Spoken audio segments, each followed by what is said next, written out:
Very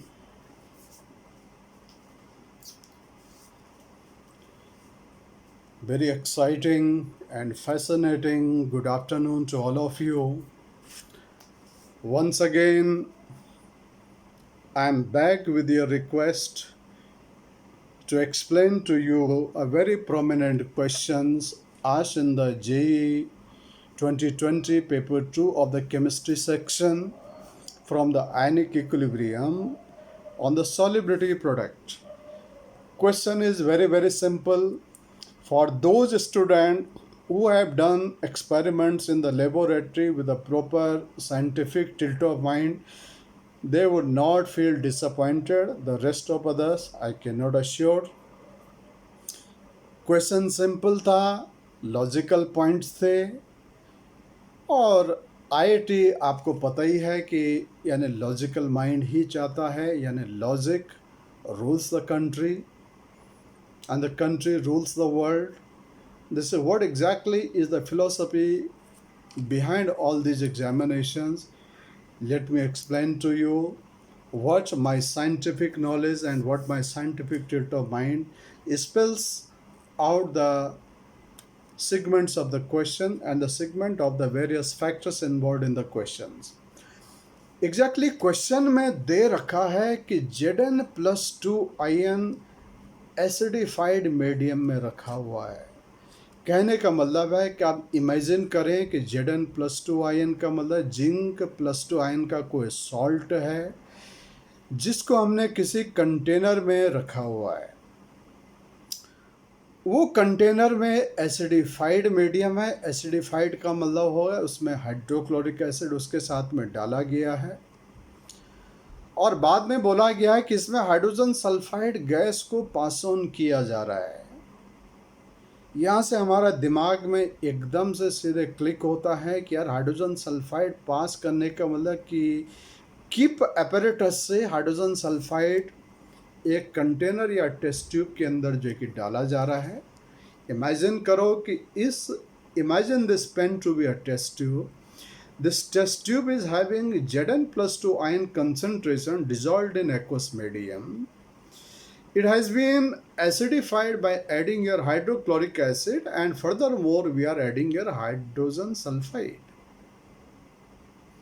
question ये उठता है कि हाइड्रोजन सल्फाइड हमने डाला, हाइड्रोजन सल्फाइड में सल्फाइड आयन Zn+2 आयन से कंबाइन करके जिंक सल्फाइड का एक ब्लैक प्रेसिपिटेट बना देंगे.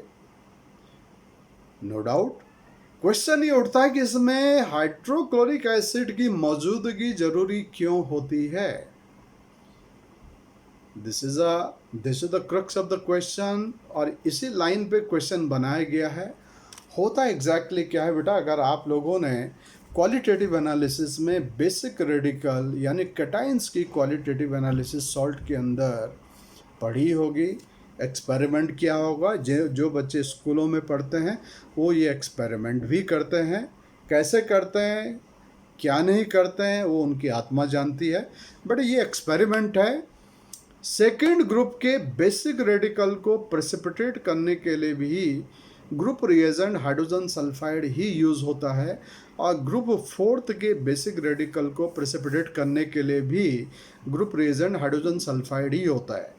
दोनों में केवल इतना डिफरेंस होता है कि सेकेंड ग्रुप के लिए एसिडिफाइड मीडियम किया जाता है, फोर्थ ग्रुप के लिए बेसिक मीडियम आपको करना पड़ता है. ऐसा क्यों करना पड़ता है, इसका सीधा सा आयनिक इक्विलिब्रियम के अंदर एक्सप्लेनेशन जाता है. कॉमन आयन इफेक्ट कि अगर हाइड्रोजन सल्फाइड, क्योंकि ये वीक इलेक्ट्रोलाइट है, हाइड्रोजन सल्फाइड जब डिसोसिएट होगा तो ये hydrogen ion and sulphide ion में ब्रेक होता है.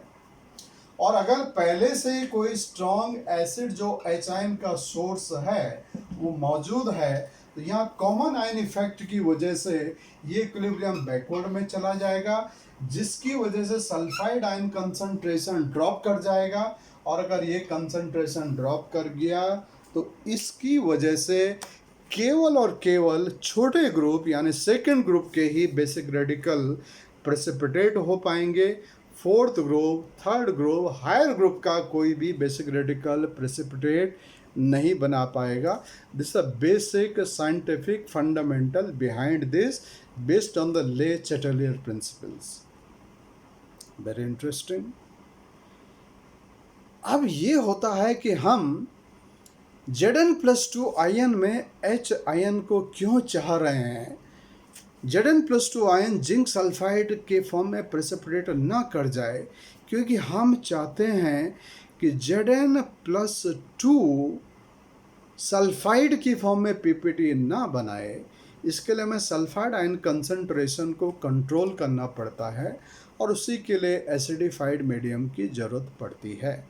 तो क्वेश्चन में ये पूछा गया है कि कितना हाइड्रोजन आयन कंसंट्रेशन होना चाहिए जिससे कि ZnS पीपीटी ना बना पाए. इसी को कैलकुलेट करने के लिए सारे डाटा, सारी तरीके की इंफॉर्मेशन आपके पास में एग्जामिनेशन में दी गई है. तो let us get back to the board and try to explain and understand all this. तो एग्जैक्टली है क्या दिया हुआ, ध्यान से देखिए. यहाँ अगर ZnS को पीपीटी बनाना है तो आप जानते हैं कि ZnS को पीपीटी बनाने के लिए IP of the ZnS has to be higher than इसका आयनिक प्रोडक्ट, इसके solubility product of Zn+2 into sulphide ion, इससे एक्सीड करना चाहिए. यही कंडीशन प्रेसिपिटेशन की होती है. बट हम प्रेसिपिटेशन नहीं चाहते हैं, पीपीटी का फॉर्मेशन को रोकना चाहते हैं. तो एग्जैक्टली क्या किया जाता है इस वाले केस में, देखें. ZnS इसका इक्विलिब्रियम मेंटेन किया, solid form Zn+2 and sulphide ions. यहाँ से KSP का एक्सप्रेशन अगर मैं लगा दूं तो KSP के एक्सप्रेशन के अकॉर्डिंग सीधा सा आ गया कि Zn+2 ion concentration into sulphide ion concentration is equal to KSP of the ZnS. यहाँ से मैं क्या निकाल सकता हूँ, ये डेटा मुझे पता, ये डेटा मुझे पता, मुझे सल्फाइड आयन कंसंट्रेशन मालूम हो सकता है. Sulphide ion concentration KSP of ZnS divided by concentration of Zn+2 ions. Data को मैं यहाँ जाके प्लेस करता हूँ तो यहाँ पे आ गया 1.25 10⁻⁻22 divided by zinc ion concentration container में 0.05 है. यहाँ पे ये आ गया 2.5 इंटू 10⁻⁻21 मोलर. कहने का मतलब कि अगर सल्फाइड आयन कंसंट्रेशन एग्जैक्टली इतना होगा तो जस्ट ए सैचुरेटेड सॉल्यूशन होगा, इसमें कोई प्रेसिपिटेशन नहीं होगा. अब क्वेश्चन ये उठता है कि इतना सल्फाइड आयन कंसंट्रेशन मेंटेन कैसे रखें. अगर आप जो है एसिडिफाइड मीडियम नहीं रखेंगे तो ये कंसंट्रेशन हायर चला जाएगा, Zn+2 बेचैन होके सेकंड ग्रुप में प्रेसिपिटेट बना देगा. तो क्वेश्चन ये उठता है कि यहाँ इसका कंसंट्रेशन इतना मेंटेन रखें कैसे. इसी के लिए आपके पास में आगे डाटा दे रखे हैं. ये डाटा की अगेन यहाँ इंपॉर्टेंट इंफॉर्मेशन आपको बताया. H2S H+ ion hydrogen sulphide ion, इसका कांस्टेंट K1 लिख दिया. हाइड्रोजन सल्फाइड फिर आगे डिसोसिएट होगा H+ आयन सल्फाइड आयंस, इसका कांस्टेंट Ka2. ये दोनों cancel, H2S changing into 2H+ ion plus sulphide ion concentration, और फाइनल इक्विलिब्रियम क्या जाएगा, Ka1 multiplied by Ka2. Interesting. अब आपके पास में एग्जैक्टली इस फाइनल इक्विलिब्रियम के थ्रू ही हाइड्रोजन आयन कंसंट्रेशन का मालूम चलने वाला है. इसके थ्रू अगर आप देखें तो Ka1 multiplied by Ka2 is equal to इस फाइनल इक्विलिब्रियम के लिए sulphide ion concentrations multiplied by here hydrogen ion concentration raise to the power 2 divided by H2S concentrations. यहाँ से क्योंकि तुम्हें हाइड्रोजन आयन कंसंट्रेशन पूछा जा रहा है तो hydrogen ion concentration is equal to K1 into Ka2 divided by sulphide ion concentration. ये हटा के स्क्वायर रूट के अंदर डाल दो इसको. स्क्वायर रूट के अंदर डाला तो यहाँ ये सॉल्व करके वैल्यू आया। ये प्रोडक्ट आपको क्वेश्चन में दे रखा है 1 into 10⁻⁻21 divided by sulphide ion concentration. कितना निकाला था अभी? ये निकाला था मैंने 1.25 अपॉन ये सामने लिखा, यानी 2.5 इंटू 10⁻⁻25 10⁻⁻21। ये कैंसिल हो गए, पावर इज इक्वल टू क्या आ गया भाई? ये आ गया 1/25 इज इक्वल टू 1/25 का 1/5 इज इक्वल टू 0.02 मोलर। अब आप सोचेंगे सर ये आपने तो हाइड्रोजन आयन कंसंट्रेशन H2S का निकाल दिया। अरे H2S में जब HCl आप डालोगे तो एक वीक है ये कि एक स्ट्रॉन्ग है, दोनों H आयन को देते हैं। जब फाइनल सोल्यूशन में देखेंगे तो हाइड्रोजन आयन को आप डिस्टिंग्विश नहीं कर सकते हैं कि कौन सा H आयन किसका है, वीक का है कि स्ट्रॉन्ग है। H आयन है। एग्जैक्टली हाइड्रोजन आयन कंसंट्रेशन अगर आप कंटेनर में इतना मेंटेन करोगे तो ये जिंक आयन डूबने से बच जाएगा।